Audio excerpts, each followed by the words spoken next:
अस्सलाम वालेकुम नाजरीन, मैं हूँ रामीन सैयद और आप देख रहे हैं प्रोग्राम ज़ेरे बहस। नाजरीन, आईनी तौर पर वैसे तो इंटरनेशनल रिलेशंस दफ्तर खारिजा और विफाक की जिम्मेदारियाँ होती हैं, मगर अफगानिस्तान के साथ ताल्लुकात पर वज़ीर आला KP अली अमीन गंडापुर ने एक अनोखा मशवरा दिया है। अफगानिस्तान के मामले पर वो बहैसियत सूबा डायरेक्टली अफगान हुकूमत से बातचीत करना चाहते हैं। उनका कहना यह है कि उन्हें अफगानिस्तान वफ्द भेजने की इजाज़त दी जाए और फिर वही कहते हैं कि मैं बहैसियत सूबा उनसे बात करूंगा।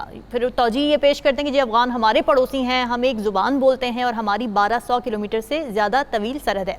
इसके अलावा अफगान काउंसिल जनरल के गंडापुर से यहाँ मुलाकात भी होती है। अली अमीन गंडापुर इस मौके पर ये कहते हैं कि अफगान हुकूमत के साथ जिरगे करके मसाइल के हल का इरादा रखते हैं। जबकि बानी PTI की अगर बात की जाए तो उन्होंने अली अमीन गंडापुर की इस तजवीज़ की तायद कर दी है। अडियाला जेल में सहाफ़ियों से गुफ्तगू कर रहे थे और उनका ये कहना था कि मैं अली अमीन गंडापुर की अफगानिस्तान से बातचीत और अमन कायम करने की कोशिशों की तायद करता हूँ और इनको यानी हुकूमत को जाकर अली अमीन के पाँव पकड़ने चाहिए और ये कहना चाहिए कि खुदा का वास्ता अफगानिस्तान से जाकर बात करो। तो सवाल हमारा ये है कि क्या सूबा अगर इंटरनेशनल रिलेशंस में खुद मुख्तारी मांगे तो इसका मतलब क्या होता है? इसी पर बात करेंगे। प्रोग्राम के पहले हिस्से में हमें ज्वाइन कर रहे हैं सीनियर तजज़ियाकार नजमो साकिब खालिद साहब और साकिब बशीर हमारे साथ मौजूद है। आप सभी का बहुत शुक्रिया। नजमो साकिब साहब, ये तजवीज़ जो दी है अली अमीन गंडापुर ने, आपके ख्याल में ये तजवीज़ माकूल है या फिर एक रेटरिक से ज़्यादा कुछ नहीं? पहली बात तो ये है कि अच्छा होता जिस तरह उन्होंने कहा कि 1-2 हफ्ते में आएंगे और ख़ान को बाहर निकाल लेंगे, तो कोई 1-2 हफ्ते इधर भी दे देते कि 1-2 हफ्ते के अंदर अंदर मैं जाऊंगा इंशाअल्लाह ताला अफगानिस्तान और ख़ुद वहाँ जाके तमाम किस्म के फितने ख़त्म करके मैं खुद आऊँगा ये बड़ी सी पग पहन के। राइट। अच्छा किया उन्होंने कि उन्होंने सिर्फ इस हद तक ही रखा कि सिफारतकारी की हद तक रखा। पहले तो देख लेते हैं ये कि ये फॉरेन पॉलिसी किस बला का नाम है और ये काम किसका है और ये जिम्मेदारी किसकी है। बताइए। फॉरेन पॉलिसी मरकज का काम है, मरकज की जिम्मेदारी है। ठीक है। किसी भी गैर मुल्की से मुलाकात करनी हो, चाहे वो चीफ मिनिस्टर हो किसी सूबे के या कोई सियासतदान या कोई मिनिस्टर, कोई भी, तो उसको इजाज़त लेनी पड़ती है, उसको भेजना पड़ता है एक मरासला फॉरेन ऑफिस को कि जी हमने फलां शख्स से मिलना है तो एक मिनट टेकर भेज दीजिए। तो फॉरेन ऑफिस जो है वो एक मिनट टेकर भेजता है जो मिनट्स लेता है ताकि वो जो रिकॉर्ड है वो चलता रहे। और ये भी याद रहे कि सूबों के पास किसी किस्म का कोई बायलैटरल रिलेशंस का रिकॉर्ड नहीं होता, उनके पास सिर्फ ये होता है जी कि ये हालात चल रहे हैं। असल फाइलें जो है, असल रिकॉर्ड जो है वो फॉरेन ऑफिस के पास होता है और फॉरेन ऑफिस जो है वो इस्लामाबाद में है। अच्छा जी, अब ये है कि ये जो हम देखते हैं ना रिसेप्शंस होती हैं, नेशनल डेज रिसेप्शन, उसमें आप देखते हैं सहाफ़ी भी मौजूद हैं, मिनिस्ट्रान भी मौजूद हैं। उसूली तौर पे अगर देखा जाए तो उन सब को इजाज़त लेनी पड़ती है फॉरेन ऑफिस से, हत्ता कि वो जो मिनिस्टर वहाँ चीफ गेस्ट होता है किसी नेशनल डे रिसेप्शन में, उसको फॉरेन ऑफिस को पता होना चाहिए, क्योंकि जब वो वहाँ जाएंगे उन्होंने वहाँ के सफ़ीर से, फॉर इंस्टेंस यानी अमेरिकन एम्बेसडर है, ये 4 जुलाई या 3 जुलाई है तो उसमें आप गए हैं तो उसमें आपने बात क्या करनी है, तो वो बाकायदा ब्रीफिंग होती है फॉरेन ऑफिस में कि जी आप जा रहे हैं, ठीक है, घंटे के लिए जाएंगे, लेकिन अगर कभी बायलैटरल की बात आई, दो तरफा ताल्लुकात की, तो आपने ये बातें करनी है। अब ये कि उसूल के मुताबिक तो गंडापुर साहब ने बात ठीक नहीं की, ठीक है, इसलिए कि किसी भी सूबे को इख्तियार नहीं है कि मरकज के लेवल पे वो सिफारती ताल्लुकात या फॉरेन पॉलिसी या दो तरफा ताल्लुकात पे, मरकज की तो सिर्फ यानी आपका सूबा तो सिर्फ सूबे को रिप्रेजेंट करता है और उसके लिए भी मरकज की ज़रूरत है। तरीक़ाकार ठीक नहीं है, ये चीज़ ठीक नहीं है। आपके मुल्क की ऑलरेडी साख माशाल्लाह अल्हम्दुलिल्लाह रब्बिल आलमीन दुनियाए आलम में, अक़वाम आलम में आपका जो देख रहे हैं ना लोग माइक्रोस्कोप लगा के, अब तो उन्होंने देखना भी छोड़ दिया है कि ये क्या हो क्या रहा है, आप अपना काम करें। अच्छा, अब ये है कि ये जो बात है ना कि जी ये आइन के मुताबिक, कानून के मुताबिक फलाना, तो वो तो हमने तय कर लिया कि ये उसके मुताबिक नहीं है। अब दूसरा सवाल यहाँ पे ये पैदा होता है कि क्या ये गंडापुर साहब ने जो कहा है तो तरीके खिलाफ है, तो इस मुल्क में, मेरे प्यारे पाकिस्तान में, कौन सी चीज तरीके से हो रही है?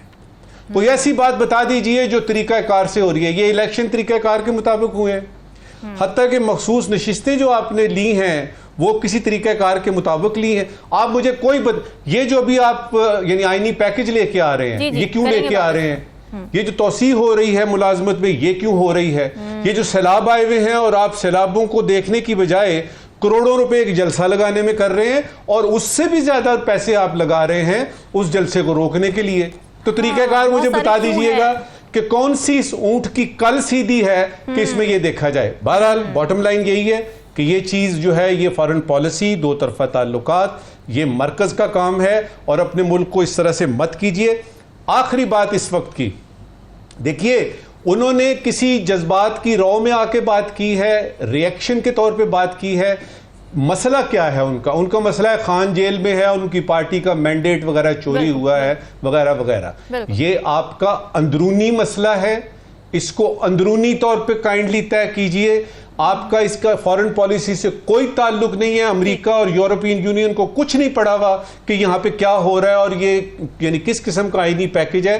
तो अंदरूनी मसाइल को काइंडली अंदरूनी तौर पर हल करने की कोशिश कीजिए। सियासत के मैदान में रहिए, सिफारत के मैदान में आप ना ही जाएं तो अच्छा, क्योंकि डिवाइडेड फ्रंट जाता है ना, ये अच्छी बात नहीं है। राव खालिद साहब, आपका क्या ख्याल है? जाहिर है वो ये कहकर अदम एतमाद कर रहे हैं वफाक की जो पॉलिसी अफगानिस्तान से रिलेटेड। आपको ये सिफारतकारी में मुदाखलत लगती है या आपको क्या लगता है कि इसके पीछे एजेंडा क्या है गंडापुर साहब का, या उनकी नीयत क्या है कि उन्होंने ये स्टेटमेंट दे दी? देखिए, पब्लिक डोमेन में ये स्टेटमेंट उन्होंने जो दी है, हाँ। उसको उन्होंने क्वालिफाई भी किया है।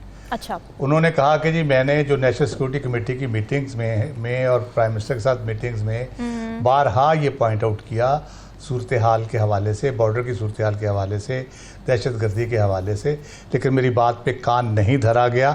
अब मैं बराह रास्त रब्ता करूँगा, मैं अपने लोगों को मरते हुए नहीं देख सकता।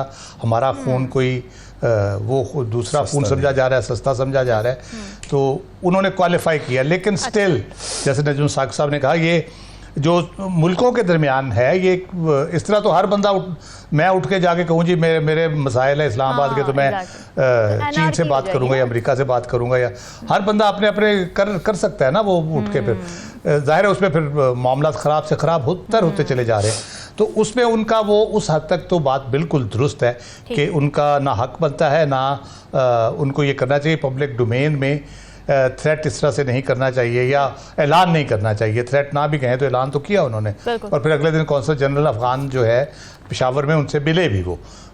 यकीनन फॉरेन ऑफिस को उन्होंने इंटीमेट किया होगा, जो एक प्रोसीजर है प्रॉपरली उसको फॉलो किया होगा उन्होंने। लेकिन बात यह है कि उसके जवाब में जो चीज़ें हुई हैं वो बड़ी कंसर्न वाली बात है मेरे लिए। एक तो ख्वाजा आसिफ साहब ने उसका जवाब दिया, हालांकि इसाक डार साहब को देना चाहिए था। फॉरेन ऑफिस ने जब स्टेटमेंट दी है तो इसाक डार साहब को भी आगे आके उसको करना चाहिए था, और फॉरेन ऑफिस ने बड़ी माकूल तरीके से उसको हैंडल किया है। और यही तरीका होता है ऐसे मामलात को हैंडल करने का। आप धमकियाँ नहीं लगानी शुरू कर देते आगे से कि हम ये कर देंगे और ये 2 नंबर है और ये इस तरह है और उस तरह है। ठीक है, ख्वाजा आसिफ साहब जो है वो मुझे आप अगर थोड़ा उनका रवैया देखें तो वो इंतशार की कोशिश करते हैं। कोई भी हुकूमत या अपोजिशन के दरमियान सूरत हाल बेहतर होने की कोशिश हो, उस दिन उनकी तकरीर जो होती है वो इंतहाई हार्ड हिटिंग होती है। बिलो द बेल्ट रिमार्क्स वो देते हैं अक्सर पार्लियामेंट के अंदर, और लड़ाई दोबारा से शुरू हो जाती है। यही इस सिलसिले में उन्होंने किया, बजाय इसके कि वो भी उस कमेटी में बैठे थे। वो कहते हैं कि जी कमेटी में कोई बात नहीं की गंडापुर ने, कमेटी में अफगानिस्तान का जिक्र ही नहीं हुआ नेशनल सिक्योरिटी कमेटी में, या कोई इसका सिलसिला ही नहीं हुआ इस तरह से। तो उसके वजाहत करते या ये बताते कि फेडरल गवर्नमेंट क्या इकदाम कर रही है, ये क्या स्टेप्स दे रही है, वो बताते अगर उन्होंने बताने था एज डिफेंस मिनिस्टर। लेकिन उन्होंने इंतशार फैलाया। दूसरी इंतशार उनका, कल उन्होंने जो कमेटी बनी है जो पार्लियामेंट्री में गिरफ्तार किया गया या आईनी पैकेज के हवाले से, उसमें उन्होंने गड़बड़ फैला दी। अच्छा खासा सारे लोग मिल के बैठे थे हुकूमत के, अपोजिशन के, अचानक उन्होंने किसी बहाना बना के तो उन्होंने कहा जी ये इस तरह है तो वो उस तरह है, कर करा के उठ के तो बाइकाट कर दिया। फिर उनको पकड़ के बिठाया गया, फिर वो छोड़ के चले गए। आज फिर उन्होंने यही किया कि मैंने कमेटी छोड़ दी है। तो वो लग ये रहा है कि वो कोई भी ऐसा स्टेप जिसमें पोलिटिकली सूरत हाल बेहतर हो, कोई पार्टियों के दरमियान मसालियत की कुछ सूरत निकले, वो कोई ना कोई बीच में शोशा छोड़ देते हैं, कोई गड़बड़ कर देते हैं, कोई ना कोई मामले को ख़राब करने की काविश करते हैं। अब उनको शायद ये नहीं पता कि 5 सितंबर 2024 को अभी DGISPR साहब ने जो प्रेस कॉन्फ्रेंस की थी, उन्होंने उसमें बड़ी वजाहत से ये बताया था कि अफ़गानिस्तान के साथ पाकिस्तान के ताल्लुकात की इस वक्त किस नहज पे हैं। ठीक बात है। वो तो हमले की बातें कर रहे हैं ख्वाजा आसिफ साहब, उनको शायद पता नहीं।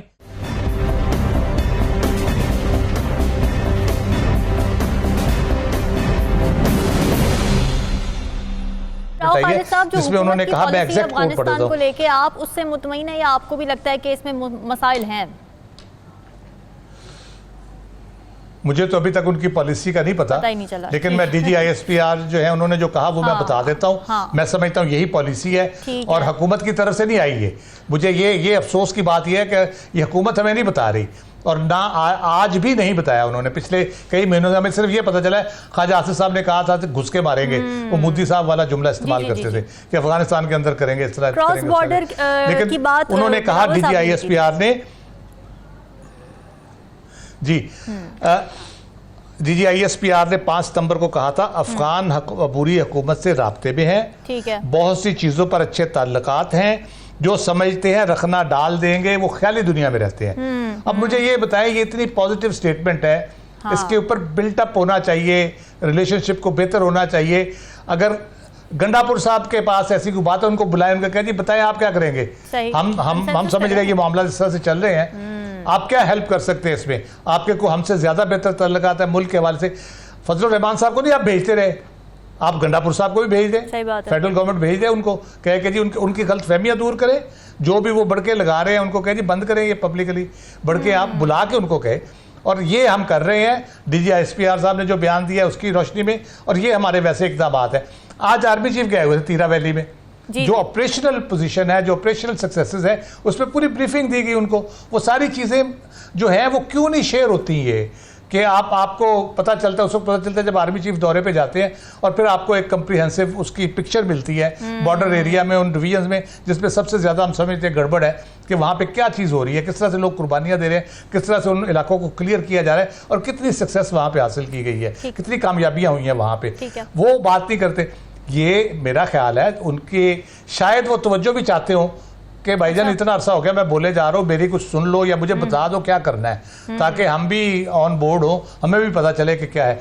लेकिन एज इंडिविजुअल वो कुछ कर नहीं सकते। अगर वो करेंगे तो मेरा ख्याल है कि वो तो फिर खराबी पैदा करेंगे और उनको करना भी नहीं चाहिए। ठीक है साकिब, ज़ाहिर है यहाँ पर एक सवाल ये भी उठता है कि हाइपोथेटिकली अगर गंडापुर साहब को ये इजाज़त मिल जाए कि जी आप जाएँ, आप करें बात, ऐसी क्या पॉलिसी है PTI की या गंडापुर की? क्योंकि PTI की जो पॉलिसी थी अपने दौरे हुकूमत में अफगानिस्तान से रिलेटेड, उस पर तो खासी तनकीद की जाती है, क्योंकि उसकी वजह से जो रीसेटलमेंट रिहेबिलिटेशन की बात हुई, टेररिस्ट जो थे वो यहाँ पर आके बसाए गए, मामला तो बड़ा ख़राब हो गया उसके बाद।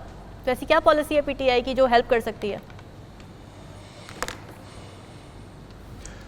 एक तो जो खारजा उमूर हैं वो जो है वो वफाकी सब्जेक्ट है, इसमें तो कोई दो राय नहीं है, बिल्कुल बड़ा वाज़े है कि खारजा पॉलिसी जो है वो उन्होंने बनानी है, सूबाई सब्जेक्ट नहीं है। लेकिन मैं थोड़ी सी बात को आगे बढ़ाऊंगा कि अली अमीन गंडापुर एक सूबे के वज़ीर आला हैं और वहाँ पे जो है वो मुख्तलिफ हालात कोई अच्छे नहीं हैं सिक्योरिटी के लिहाज से, और वो अल्टीमेटली जो है वो अफ़गान साइड से जितनी भी अटैक्स होते हैं, TTP है, मुख्तलिफ जो है वो जो इतराज़ात आते हैं वो उसी सूबे में हो रहे हैं। उसी सूबे के जो रिसेंट पास्ट की अगर हम देखें जो अटैक्स हुए हैं, वहाँ पे जो सिक्योरिटी के एहलकार हैं, पुलिस के एहलकार भी हैं, जो आर्मी के एहलकार भी हैं, उनको जो है वो निशाना बनाया जाता है। तो जो सिचुएशन है वो ठीक तो नहीं है।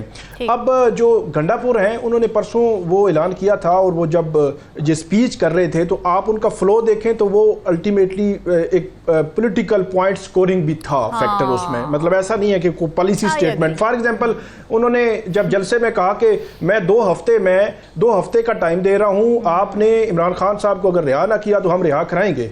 अगले दिन जब बैरिस्टर गौहर से ये सवाल हुआ कि तो क्या प्लान है आपका, तो उन्होंने कहा वो हमारी पॉलिटिकल जो है वो जिस तरह जलसों में तकारीर होती हैं तो वो भी एक जो है वो उस तरह का बयान था, तो वो उन्होंने किया। फिर नेक्स्ट डे वो मिले, लेकिन जो मिलकर उन्होंने प्रेस रिलीज जारी की उसमें एक वर्ड लिखा हुआ है, मेरे ख्याल में उसमें काफ़ी क्लैरिटी होती है। उन्होंने ये सजेस्ट किया कि पाकिस्तान की हुकूमत एक जरगा बना के अफगानिस्तान भेजे जो इन मामलात को देखे। तो इसका मतलब ये है कि वो जो है वो डिस्कस नहीं कर रहे, उनकी जो है वो शिकायत होंगी जो वो कह रहे हैं कि एपेक्स कमेटी के सामने सारे मामलात मैंने रखे, लेकिन हमारी बात नहीं सुनी जा रही और हमारे सूबे के लोगों का जो खून इतना भी जो है वो नहीं है कि इस तरह जो है वो हम इसको छोड़ दें। तो वो मेरा ख्याल में जो गिले शिकवे हैं, शिकायत हैं, उसको वफाकी हुकूमत को उस एंगल से भी देखना चाहिए। सिर्फ ये नहीं है कि उधर से उन्होंने बड़क मार दी और इधर से इन्होंने भी कह दिया जनाब के मतलब जिस तरह राना सनाउल्लाह साहब ने उन्होंने कहा कि मैंने लाहौर जाना है, तो राना सनाउल्लाह साहब ने कहा कि आप अटक पुल जो है वो अबूर करके दिखाएं, मैं देखता हूं आपको। तो ये मतलब तरीकाकार नहीं है। तो उनके जो इतराजात हैं जेन्युइन भी इतराजात हैं।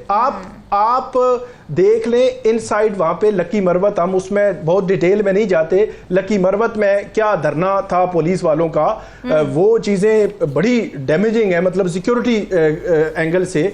इसी तरह 11 अक्टूबर को ये पीटीएम जो फैक्टर है वहाँ का, मैं एग्री करूं ना करूं उनके, अब वो ये बात भी चल रही है कि शायद खैबर पख्तूनख्वा हुकूमत जो आइन के अंदर दायरे के अंदर उनके मुतालबात है उनको जो है वो देख सकती है। आइन के अंदर रहकर कोई बात करे तो उससे तो मेरे ख्याल में मुज़ाकरात भी होने चाहिए, उससे बातचीत भी होनी चाहिए। तो वो 11 अक्टूबर को उन्होंने ग्रैंड जरगा भी बुलाया हुआ है। हाँ। इसी सारी सिचुएशन पे खैबर पख्तूनख्वा में वो जो है वो ग्रैंड जरगा होने जा रहा है। तो ये वो फैक्टर हैं जिनको एड्रेस करने की ज़रूरत है। जब कल की प्रेस रिलीज में गंडापुर ने मुलाकात उन्होंने की, अब वो जो प्रोसेस नजमुल साकिब साहब ने बताया है, अब नहीं पता कि वो उन्होंने प्रोसेस किया है या नहीं, फॉरेन ऑफिस को बताया या नहीं बताया, लेकिन उन्होंने प्रेस रिलीज में जो बात लिख दी उससे मेरा ख्याल में ये चीज़ काफ़ी क्लियर होती है कि वो जो फेडरेशन है उससे अलग नहीं है। वो उन्होंने हुकूमत पाकिस्तान को ही कहा कि आप जरगा बनाएं। जब आप बैरिस्टर सैफ की किसी कमेटी को बनाकर भेजते हैं, कभी मौलाना का जो एक उलमा का वफद बना के तालिबान के पास अफगानिस्तान में भेजते हैं, मुख्तलिफ वफूद भेजे जाते हैं ना ताकि चीज़ें जो बेहतर हों, ताल्लुकात बेहतर हों, कोई गलत फहमियाँ हैं वो ख़त्म हों। लेकिन यह है कि अब भी अगर गंडापुर को जो है इंगेज करके वफाकी हुकूमत उनके जिम्मे लगाए, वो बात करे, लेकिन वफाकी हुकूमत की इजाज़त से सारा कुछ हो। अल्टीमेटली वफाकी हुकूमत भी चाहती है ये कि अफगानिस्तान से पाकिस्तान के ताल्लुकात बेहतर हों और जो कबायली इलाका जात में या खैबर पख्तूनख्वा के इन इलाकों में जो इस किस्म की दहशत गर्दाना कार्रवाइयाँ होती हैं, अटैक्स होते हैं, हमले हो रहे हैं और जो हमारे जो सिक्योरिटी के एहलकार जो है वो शहीद हो रहे हैं, ये ना हो। ये कार्रवाइयाँ जो है वो काफ़ी हद तक रुक भी गई थी। ये बड़ा एक अजीब सा है कि उस वक्त की पॉलिसी का सारा मलबा जो है वो पीटीआई पे डाला जाता है। मेरा ये ख्याल है कि जो पॉलिटिकल गवर्नमेंट्स हैं, सियासी हुकूमतें हैं, ये जो जितनी भी जो डेवलपमेंट्स होती हैं ख़ास तौर पर अफगानिस्तान के साथ, वो प्योरली वो पॉलिटिकल गवर्नमेंट का वो डिसीजन नहीं होते। और उस वक्त भी जो रजीम थी उस वक्त भी मेरा नहीं ख्याल कि पीटीआई का डिसीजन था। बहुत सारे लोगों से मैंने पूछा कि टीटीपी के लोगों को वापस लाने के हवाले से, तो वो कहते हैं कि ऐसा जो है वो जो पॉलिटिकल गवर्नमेंट का डिसीजन नहीं था, बल्कि उस वक्त की जो रजीम थी उनकी मुशावरत भी उसमें शामिल थी। उन्होंने जो है वो सारी चीजें देखी, क्योंकि अल्टीमेटली ग्राउंड पे उन्होंने ओके करना है, उसके बाद चीजें आगे बढ़नी है। बिल्कुल ठीक है नाज़रीन, डिस्कशन का जारी है, वक्त एक ब्रेक का, स्टे विद अस।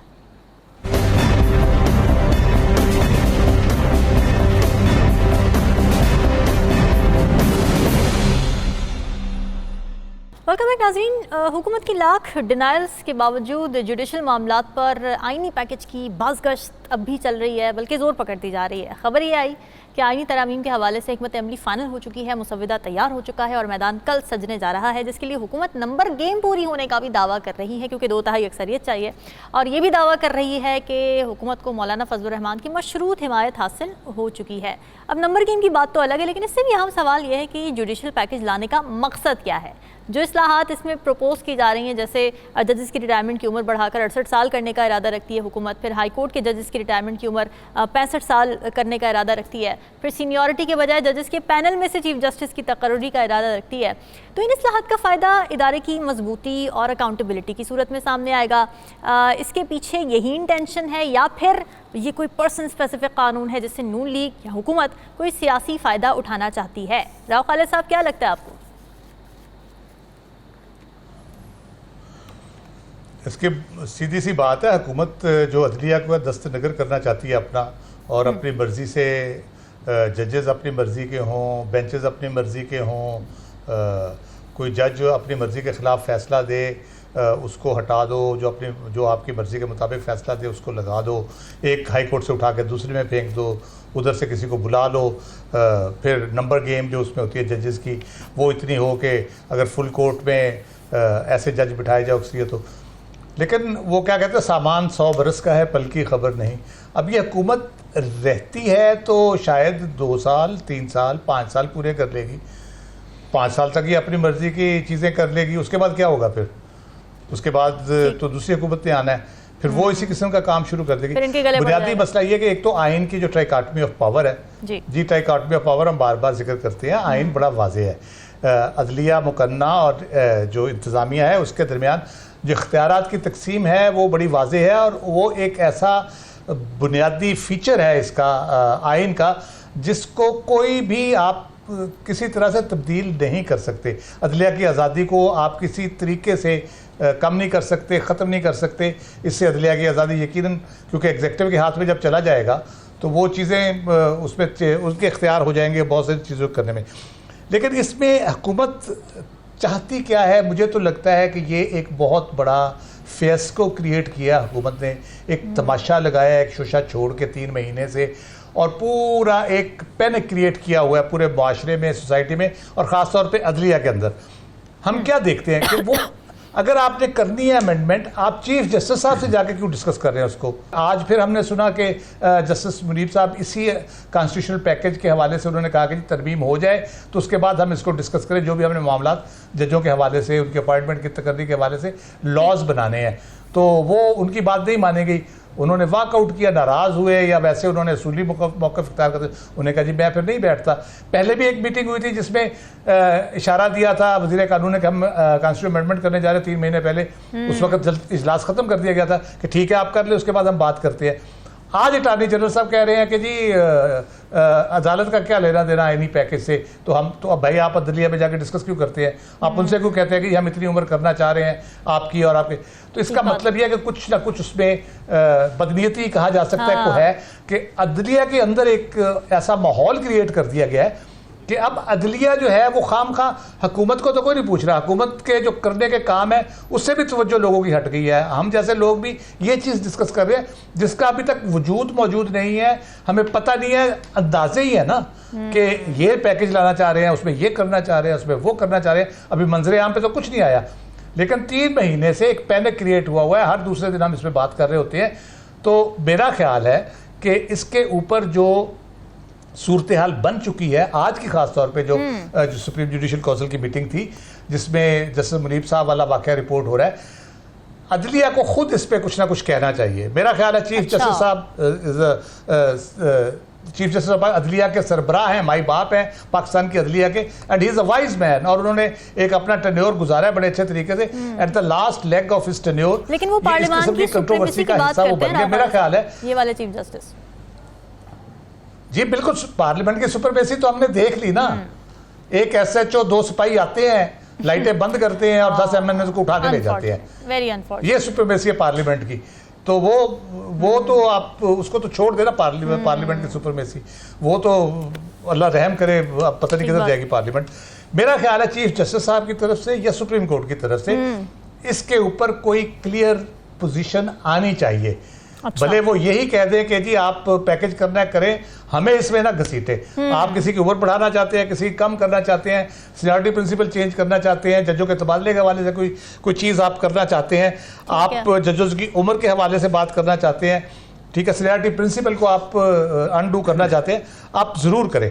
लेकिन बात यह है कि अगर ये अब हुकूमत की अगर हम बात करें, अगर वो कर भी लेते हैं, एक तो हम उनकी नीयत बदनीयती में इसलिए कह रहा हूँ कि ये कब से शुरू हुआ है। अगर आप इसको देखें, मखसूस नशिस्तों का फैसला, दैन ट्रिब्यूनल के हवाले से जो इस्लामाबाद ट्रिब्यूनल सुन रहा था उस पर जो मसला हुआ क्रिएट हुआ, उसके बाद लेजिस्लेशन की इन्होंने, उसके बाद जो लाहौर के 8 जजेस का नाम जो रिकमेंड किया उस वक्त चीफ जस्टिस ने, चीफ जस्टिस को ही लिफ्ट कर दिया गया ऊपर सुप्रीम कोर्ट में कि आप वहाँ जाके बैठे हैं, आप यहाँ क्या कर रहे हैं। तो ये चीज़ें हुई, उसके बाद इन्होंने आईनी पैकेज का शोशा छोड़ा है। मैं इसको शोशा इसलिए कह रहा हूँ क्योंकि अभी तक इनके पास नंबर नहीं है, और अगर ये करते हैं तो इसका मतलब है ये लोगों को लोटा बनाएंगे कुछ लोगों को, तो वो इट विल बी वॉइड एब इनिशियो, जब आप नोटा बना के 63A ए की खिलाफ वर्जी वोट ही नहीं करके गिने- आप गिना लोगों के वोट लेंगे तो ये तो पहले से ही शुरू से ही उसकी बुनियाद ही गलत हो जाएगी। बिल्कुल टोटल। ठीक है जी। नजमुल साकिब साहब, जब भी कोई इस्लाहात आती हैं सबसे पहला ख्याल हमारे जहनों में यही आता है कि जी हुकूमत की कोई बदनीयती है, हुकूमत कोई फ़ायदा लेना चाहती है पर्सन स्पेसिफिक कवानीन लाकर। आप ये बताएं कि क्या ये इस्लाहात मेरिट पर भी पूरी उतरती हैं और नीयतों में वाकई खोट होता है या हम ज़्यादा शक्की हैं? देखिए, नियतों में ज़रूरी नहीं है कि हर वक्त ही खोट हो और जो भी कोई हुकूमत जो है किसी वक्त भी कोई चीज़ करे। हम असल में साजिशी थेरियों पे बड़ा बिलीव करते हैं। अब अंदाज़ा लगाइए ना कि अभी तक यही नहीं पता कि इस आइनी पैकेज की जुजियात क्या है, कितने पॉइंट्स हैं, अभी तक यही नहीं पता। और देखिए कैसे तज्जियों के अंबार लगे हुए हैं। नंबर 2, अभी तक यही नहीं पता लगा कि नंबर्स गेम जो है पूरी हुई है कि नहीं, और साजिशी थेरियां देखें कितनी डेवलप कर रही हैं। देखिए, जो वजह नज़र आ रही है, ऑब्वियस वजह नज़र आ रही है, हाँ, वो जजेस की मुद्दत मुलाजमत नज़र आ रही है और उसके बारे में काफ़ी दफ़ा इंदिया भी दिया गया, फिर उसमें उसको निगेट भी किया गया। मेरे नज़दीक एक और वजह है। अच्छा, क्या? और वो वजह मैं अगर आपको बताऊंगा तो हो सकता है आप भी एग्री करें और आपके देखने वाले भी, जो कि यानी यूँ समझिए कि वो जो होता है ना, वो जो यानी डार्ट्स फेंकते हैं जो सेंटर में जाके लगता है जी। वो वजह है। और वो वजह क्या है? देखिए, इस हुकूमत ने ये साबित करना है, क्योंकि लेजिटिमेसी का मसला है। जब से ये हुकूमत आई है इसको एक बात तो कॉन्स्टेंटली सुनने को मिल रही है from with in and without कि जी आपकी लेजिटिमेसी नहीं है, आपने मैंडेट चोरी किया, आप ठीक तरह से आए नहीं हैं। अगर ये आईनी तरमीम कर लेते हैं, नंबर्स गेम पूरी हो जाती है, तो एक चीज ये तय करेंगे और वो ये है कि इनके ऊपर दस्ते शफकत है, लेजिटिमेसी मिलती है, इनके ऊपर दस्ते शफकत है और वो किसी भी वक्त कोई भी चीज जो है कर सकते हैं, 2/3 अक्सरियत भी ले सकते हैं। तो एक है आपकी जो ऑब्वियस वजूहात है, जो मुझे नजर आ रही है वजह वो ये है कि इन्होंने अब अपनी लेजिटिमेसी के लिए बताना है सबको, ऑपोजिशन को भी और अपने लोगों को भी, कोलिशन पार्टनर्स को भी, कि देखिए जी अभी हवा हमारी समती चल रही है, हम ही इस मुल्क को लेके चलेंगे। देखिए हमने यानी ना होते हुए भी ये नंबर्स गेम पूरी कर ली। देखिए, देखना ये नहीं है, हमने ये नहीं देखना कि ये पैकेज मंजूर होता है, आइन में तरमीम हो जाती है। देखना ये है कि जज साहब जो हमारे यानी सुप्रीम कोर्ट के चीफ जस्टिस साहब हैं वो अपनी बात पे कायम रहते हैं कि नहीं। हाँ। वो देखना ये है कि अगर ये वाकई तरमीम हो जाती है तो उन्होंने कहा मैं तौसीर नहीं लूंगा। देखना ये है कि वो तौसीर लेते हैं कि नहीं लेते। मैं एक्सटेंशन नहीं लूंगा, लेकिन अगर आप सबके लिए कुछ लेकर आ रहे हैं, अगर आप सबके लिए एक चीज लेकर आ रहे हैं तो कोई प्रॉब्लम नहीं होगी। ये देखिए, मैंने वो उनका वो लेकिन अगर मगर however further more here with not with standing, मैं समझता हूं उनकी जबान, मैं उनके वो स्टेटमेंट ले रहा हूं जो उन्होंने पहले की कि मैं तौसीर नहीं लूंगा। तो ठीक है ना, उनको और जिस तरह की क्लैरिटी एक जज की होती है, मैं उसी तरीके से, उनको इंडिविजुअली एक्सटेंशन ऑफर हो ही नहीं, क्या चीज, उनको तो इंडिविजुअली एक्सटेंशन ऑफर नहीं हो रही। देखिए, ये मैं इसीलिए तो कह रहा हूं कि यही देखना है। देखना ये कि अगर हो जाता है ये पैकेज, तौसीर की बात हो जाती है, तो जज साहब क्या करते हैं? क्या वो ये समझते हैं कि उनके बाद आने वाले जो हैं वो ये मनसब संभाल नहीं सकते? चलें देखते हैं क्या होता है। कल मैदान जा रहा है, देखते हैं कि ऊंट किस करवट बैठता है। यहाँ लेते हैं एक ब्रेक, स्टे विद अस।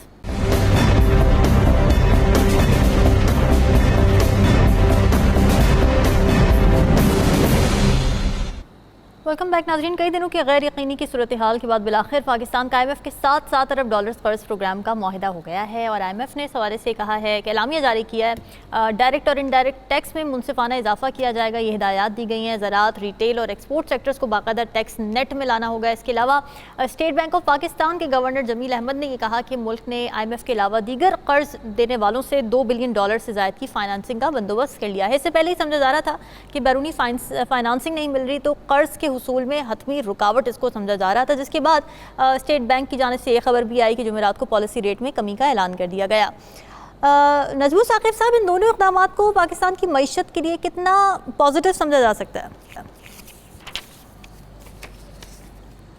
सबसे पहले तो रामीन, आपने जो खुशखबरी सुनाई है जी कि $7 बिलियन का पैकेज जो है वो मंजूर कर लिया है उनके एग्जीक्यूटिव बोर्ड ने, या वो जो स्टाफ की अप्रूवल के बाद जो ऊपर होता है वो हो गया है। अल्लाह करे ये बात ठीक हो, क्योंकि मेरी मालूमात के मुताबिक, मेरे इल्म और मेरे उसके मुताबिक, इंफॉर्मेशन के मुताबिक अभी ये मंजूर नहीं हुआ। देखिए, ये कर्जा लेने की बात हो रही है, ये कर्जा लेने की बात हो रही है। आपने कोई कप नहीं जीता, आपने कोई इनाम नहीं आपको मिल रहा, ये कर्जा मिल रहा है जिसके अंदर आपके करोड़ों लोग जो हैं, जो आपके अवाम हैं, वो पिसते चले जाएंगे, पिसते चले जाएंगे, पिसते चले जाएंगे। और उस पे भी हम लुडियां डालते हैं कि देखिए जी हमने ये कर दिया। देखिए, स्टाफ लेवल की अप्रूवल पे हम लुडियां डाल चुके हैं, ठीक है। उसके बाद एग्जेक्टिव लेवल पे चेक लिस्ट थमा दी गई थी, और आपने देखा होगा कि 2-3 दिन पहले हुकूमत की तरफ से एक रिक्वेस्ट गई है सऊदी अरेबिया को कि $1.2 बिलियन जो हैं उसके तेल की सहूलत हमें दी जाए फॉर 12 मंथ्स। तो सूरत हाल यहाँ तक पहुँच चुकी है। और फिर दूसरी तरफ हम देखते हैं कि जो पंजाब की चीफ मिनिस्टर साहिबा हैं, मरीम नवाज साहिबा, आपकी पूरी टीम है, और उनको देखिए कि वो किस किस तरीके से बताने की कोशिश कर रहे हैं कि ये सारा कुछ जो है हमें बड़ी सख्त इस कर्जे की ज़रूरत है। हुकूमत के मुताबिक ये है कि 25 सितंबर को जो अभी आई नहीं है, IMF तौसीक कर देगा। मुझे थोड़ा सा शक है, मैं चूंकि इकोनॉमिक इंडिकेटर्स देख रहा हूं, मैं ये देख रहा हूं कि UAE, सऊदी अरेबिया चाहता कि चाइना वगैरह ने भी इनकार कर दिया है, और उसकी बुनियादी शर्त एक ये थी कि अपने दोस्तों से पहले पैसे लें और उसके बाद फिर हम करेंगे। वो शर्त अभी पूरी नहीं हुई। मैं ये देख रहा हूं कि जो पावर सेक्टर में उन्होंने यानी इस्लाहात की बात की थी, उसमें भी हम इनकी तसल्ली नहीं करा सके। मैं ये देख रहा हूं कि वो जो टैक्सेशन की बात थी जो उन्होंने की हुई है कि अमीरों से टैक्स ले, वो भी नहीं हुई। मैं ये देख रहा हूं कि जो सब्सिडीज खत्म करने की बात उन्होंने की थी, वो भी नहीं अभी हुई। ये सारी बातें करने के बाद, स्टेट बैंक पे मैं 2-1 फिक्रे बोलूंगा, लेकिन ये सारी बात करने के बाद मैं ये कहूंगा कि IMF हो या FATF हो, FATF जो हमने सुनते हैं ना, फाइनेंशियल एक्शन टास्क फोर्स आपकी, हम वो काम उस वक्त ही क्यों करते हैं जब हमारे सर पे तलवार लटकती है? क्या आपने एंटी टेररिस्ट जो हैं वो एक्ट्स बनाने हैं? वह FATF कब से कह रहा है उस वक्त बनाएंगे जबकि ग्रे लिस्ट में जाएंगे। आपने मनी लॉन्ड्रिंग के खिलाफ ये करना है, उस वक्त करेंगे जब ग्रे लिस्ट में जाएंगे। IMF से कर्जा लेने के लिए ये जो सारे इकदामात हैं, ये पहले क्यों नहीं किए जा सकते? हम थोड़ा सा वक्त से पहले सोच क्यों नहीं सकते? उसकी बुनियादी वजह यह है कि ये डंक टपाओ माहौल है कि जी ये 2 साल के लिए, 3 साल के लिए, और उसके बाद अल्लाह अल्लाह खैर सल्ला। देखिए, ये जो बातें आप सुनते हैं ना, जो मैं अखबारों में पढ़ रहा हूँ और मेरे दोस्त भी कहते हैं कि जी हुकूमत ने बड़े मुश्किल फैसले लिए, ये इस वक्त की आखिरी बात है। अच्छा, यानी इससे पहले ज़रा यानी स्टेट बैंक की भी बात कर लें। उन्होंने बड़ा अच्छा इकदाम किया है। ये उन चंद इकदामात में से है जो कि आपकी मईशत की बहाली की तरफ छोटे छोटे यानी जो है ना वो यानी इकदाम है जो इन्होंने इंटरेस्ट रेट कम किया है। जिन्होंने कर्जा लिया हुआ है उनके लिए खुशखबरी है। जिन्होंने बैंकों में पैसे रखे हुए हैं उनको जो इंटरेस्ट मिल रहा था पहले 20.5, फिर उसके बाद 19, अब वो 17.5 हो गया। ठीक है। इस वक्त की आखिरी बात जी, ये जो फैसले हैं ना, ये जो आप कहते हैं जी मुश्किल फैसले लेने पड़ेंगे, ये रामीन असल में दरअसल ये सही फैसले हैं। ये मुश्किल फैसले नहीं है, ये सही फैसले हैं जो सही वक्त पे कर लेने चाहिए। बिल्कुल ठीक है। राव खालिद साहब, हमारे वज़ीर ख़जाना भी बहुत खुश हैं, शहबाज शरीफ साहब भी बहुत खुश हैं, कह रहे हैं कि जी मुल्की मईशत इस्तेहकाम के बाद अब तरक्की की जानिब गामज़न है। ग्राउंड रियलिटी ये है कि अभी तक हम कर्ज़ों पे चल रहे हैं, बैरूनी फाइनेंसिंग पे चल रहे हैं। तो ये ओवर एस्टिमेशन और ओवर कॉन्फिडेंस है या क्या? वो फिर मुझे वही शेर याद आ जाता है कि कर्ज की पीते थे मैं और कहते थे कि हाँ रंग लाएगी हमारी फाका मस्ती एक दिन। वाह वाह। तो ये सूरत हाल है अब, और आज से नहीं है, हमेशा से है। और हम फंसे पड़े हैं इसमें। पहले मैं अच्छी बातें कर लूँ, वो बुरी बुरी बातें तो हम करते रहते हैं और हुई भी है, मजीद करूँगा मैं। तरस गए हमारे काम। लेकिन 200 बेसिक पॉइंट इंटरेस्ट रेट का नीचे आना, IMF का 25 सितंबर को एजेंडे पे ले आना हमारे इमदाद के पैकेज को, इन्फ्लेशन की बढ़ने की शरह, जो चीज़ों की कीमतें बढ़ने की शरह का डबल डिजिट से सिंगल डिजिट में आ जाना, ऑयल प्राइसेस नीचे जा रही हैं। IPPs के दो IPPs वालों ने ऐलान किया है कि जी वो अपना प्रॉफिट कम करेंगे, और अगर ऐसे और ऐलान हो जाते हैं तो ये बड़ी अच्छी बात है, जिससे बहुत सारी चीज़ें हमारी बेहतर हो सकती हैं। लेकिन बात यह है कि क्या हम इंटरेस्ट रेट इसी पे मेंटेन कर पाएंगे? ये और क्या IPPs जो कह रहा है उस पर कर रिलीफ दे पाएंगे हम, या ऑयल प्राइसेस अगर नीचे गई हैं तो आवाम को हम मुंतकिल कर पाएंगे आगे, ये इस पर क्वेश्चन मार्क है किस तरह से ये होगा। IMF का जो पैकेज है वो सबसे ख़तरनाक है इस वक्त, जो आप कह लें वो है फ्रंट लोडेड। फ्रंट लोडेड का मतलब ये होता है कि हमें आप पे बिल्कुल एतबार नहीं है, आप ये चीज़ें करेंगे तो फिर हम पैसे देंगे आपको, कि पहले आप वो स्टेप्स लें, वो काम करें, उसके बाद हम आपको देंगे। अभी भी उसमें 2-3 चीज़ें हैं जो हमने नहीं की, जैसे एग्रीकल्चर टैक्स है, ताजरों को टैक्स नेट में लाना है, और सूबों की गारंटी के साथ ये पैकेज होगा। सूबों की गारंटी भी मेरा ख्याल उस तरह से हम पूरी तरह से उनको अभी तरह यकीन दहानी नहीं करा सके। अगर वो करते हैं तो उसमें एक जो सबसे बड़ा मसला आएगा, जो हमारा ट्रेडिशनली रहा है सारे प्रोग्राम्स में, जैसे ही हमारा प्रोग्राम अप्रूव होता है हम बिल्कुल रिलैक्स हो जाते हैं और हम उन शराइत को पाबंदी करने की बजाय हम इधर उधर होना शुरू हो जाते हैं। हाँ। और ये जो मिसट्रस्ट है उसी की वजह से ये फ्रंट लोडेड प्रोग्राम आ रहा है आपका, कि पहले करें फिर हम देंगे आपको पैसे। तो अच्छा, अब उसमें जो शराइत है उसके नतीजे में ये होगा कि आपका इकोनॉमिक प्रेशर, माशी दबाव जो है आपकी इकोनॉमी पे वो बढ़ेगा, उसमें महंगाई भी होगी, उसमें और मामलात भी इसी तरह से होंगे। आप जब बाकी ताजर को टैक्स नेट में लाएंगे, आप एग्रीकल्चर प्रोड्यूस पे लगाएंगे तो उसका इम्पैक्ट प्राइसेस की बढ़ने की सूरत में भी आएगा। ठीक है। उस दबाव के नतीजे में पहले पॉलिटिकल इंस्टेबिलिटी है, फिर जो मरकज़ में हुकूमत है ख़ासतौर पर उसके जो अलाइज हैं वो उसका बोझ कभी उठाना पसंद नहीं करेंगे। वो नून वालों को कहेंगे कि भाईजान ये आपकी जिम्मेदारी है, ये आपने किया तो हम नहीं मानते इसको, हम साइड पे हो रहे हैं। तो आपकी पॉलिटिकल इंस्टेबिलिटी को मजीद खराबी होगी उसमें। इसका सिर्फ एक ही हल है, नजम साकिब साहब ने भी बताया, मैं उसको रिपीट कर देता हूँ। मुआशी डिसिप्लिन कायम करें, हुकूमत अपना पेट काटे और जो टैक्स वसूली के इकदाम हैं, अपने टैक्स कलेक्शन के इकदाम हैं, ताजरों को टैक्स नेट में लाना है, टैक्सों की वसूली करनी है, FBR का पूरा स्ट्रक्चर जो करप्शन से लुथड़ा पड़ा है उसको ठीक करना है, वो जितनी जल्दी करें उससे बेहतरी हो सकती है। वरना it will be an other program और इससे ज़्यादा बड़ा डिज़ास्टर आपका होगा, क्योंकि ये फ्रंट लोडेड है और इससे खराबी ज़्यादा पैदा होगी। नजम साकिब साहब, सवालात क्या लेकर आए हैं आज आप?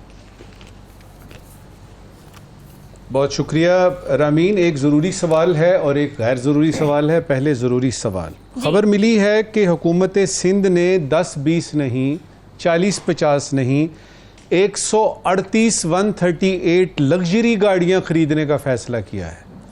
ज़रूरी सवाल ये है कि लग्जरी गाड़ियां खरीदने के साथ साथ सिंध में आए सैलाब के लिए भी कुछ किया जा रहा है कि नहीं? बड़ा अहम सवाल है। आज का गैर ज़रूरी सवाल, सदारती उम्मीदवार डोनाल्ड ट्रंप ने कहा है कि अमेरिका को अहमक लोग चला रहे हैं, अमेरिका को अहमक लोग चला रहे हैं। हाँ। यानी दुनिया की वाहिद सुपर पावर जो है वो अहमकों के हाथ में है। गैर ज़रूरी सवाल ये है कि अहमक लोगों के पास बेवकूफ़ होने के साथ साथ वो कौन सी खुसूसियात होती हैं जिनकी बेस पे उनको हुकूमत दे दी जाती है? बड़े ज़रूरी सवालात दिए। नाज़रीन आपके लिए छोड़ के ज़रूर दीजिएगा, हमें दीजिए इजाज़त। अल्लाह हाफ़िज़।